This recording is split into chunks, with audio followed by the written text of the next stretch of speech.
Good afternoon, everyone.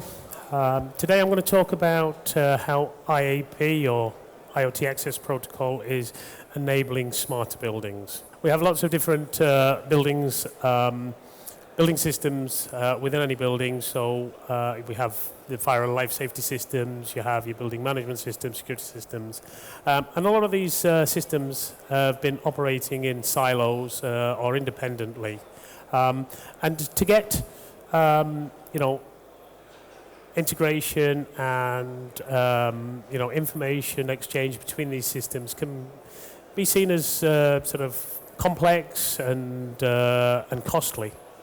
And the deeper you go into that integration, the costlier it can become.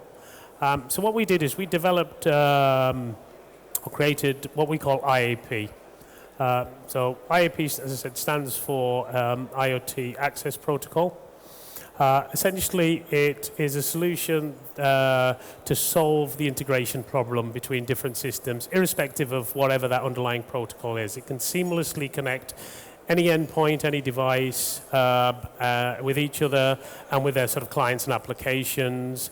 It provides secure access to the system from anywhere through secure web APIs. It eliminates the need for any sort of custom coding to support any device type, and it can run anywhere. It can run in sensors, it can run in controllers, gateways, servers, etc.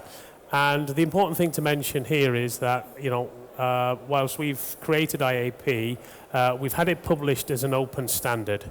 So it's now published by ANSI and CTA as an open standard under ANSI 709.10, and it's currently going through SEN approval as we speak.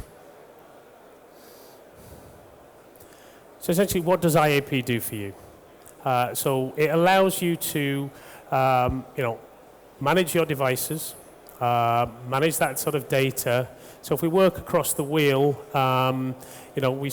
we can support a number of the edge protocols, protocols that we're all familiar with, like LonWorks, BACnet, Modbus, etc., and even sort of more emerging wireless technologies like LoRaWAN or InOcean or whatever. So it doesn't really matter whatever that underlying protocol is.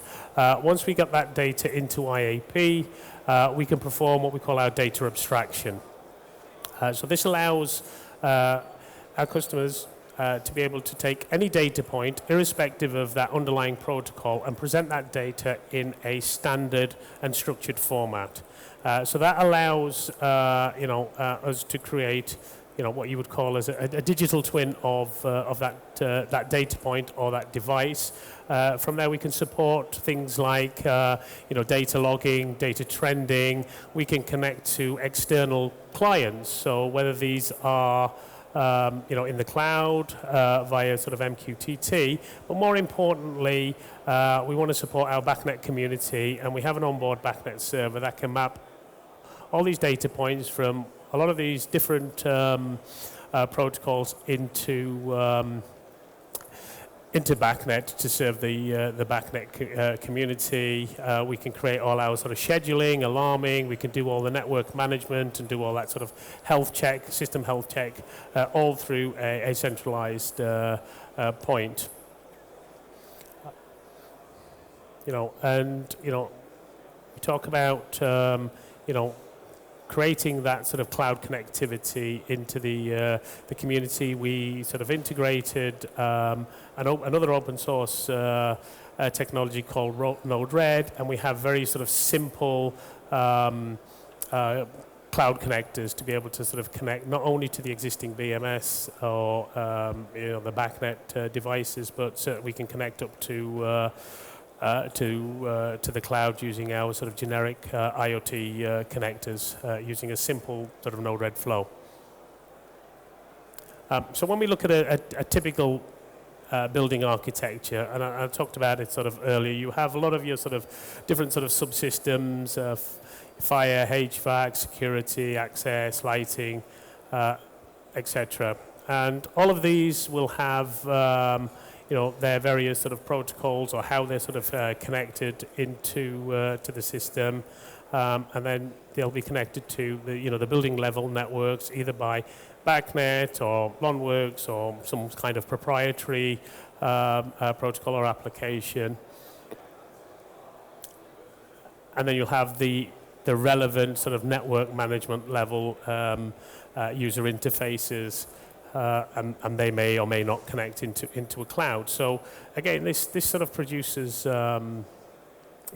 all these systems in silos and not sort of interoperating amongst others. So people are talking about a common data fabric or an independent data layer, and that's what IAP gives you. So it creates this sort of decentralized, independent framework to have a fully integrated building operating system, and it allows interoperability between the various systems, and this can be sort of overlaid. But what we would sort of like to see is, if you use that sort of network architecture from the start with IAP, your building could be, we're seeing a lot more sort of IoT devices, wireless sensors, energy metering, all coming into a central edge server with supporting sort of IAP at that sort of building level network, which allows you to then interact and interoperate with those building systems. And in addition to that, you can have a single user interface, or it can interface with multiple user interfaces, depending on how that sort of network is set up, and it gives you that sort of connectivity, secure connectivity into the cloud, should you need it to run any additional sort of enterprise level applications.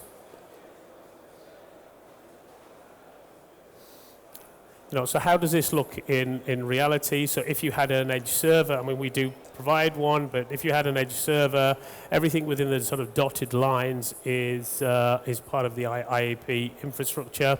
So you have all your hardware interfaces on the southbound side, the associated sort of driver and protocol support, and we provide that sort of normalization piece in the IAP message bus. As I mentioned, from there you can carry out your sort of services. So if you need any sort of scheduling, connection services to manage and provision any of those sort of devices, set up your alarming sort of thresholds.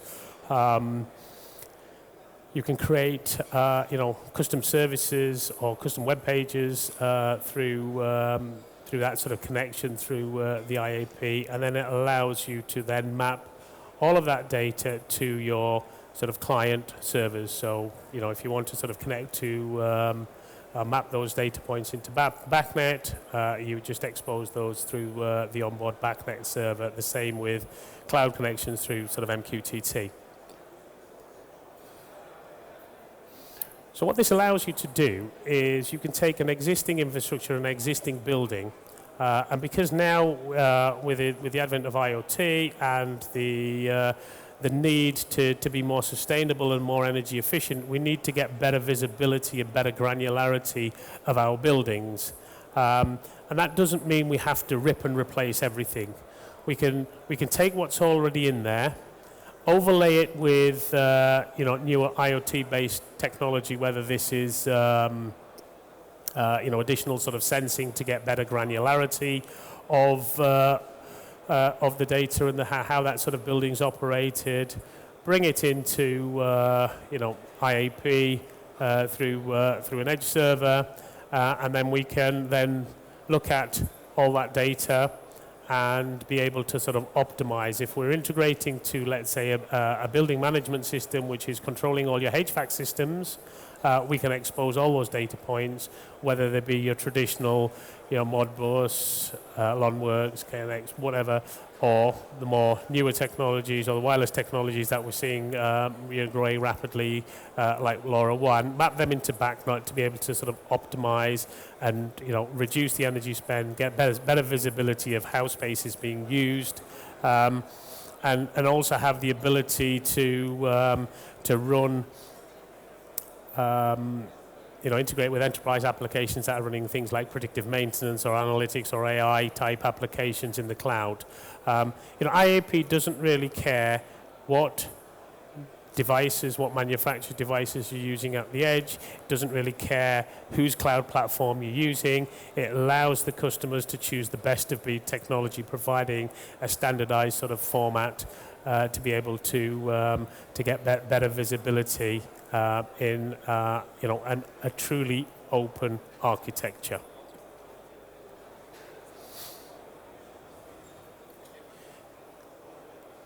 So as I mentioned, IAP and all the documentation is published as an open standard. It's freely available for anybody to download at the following links.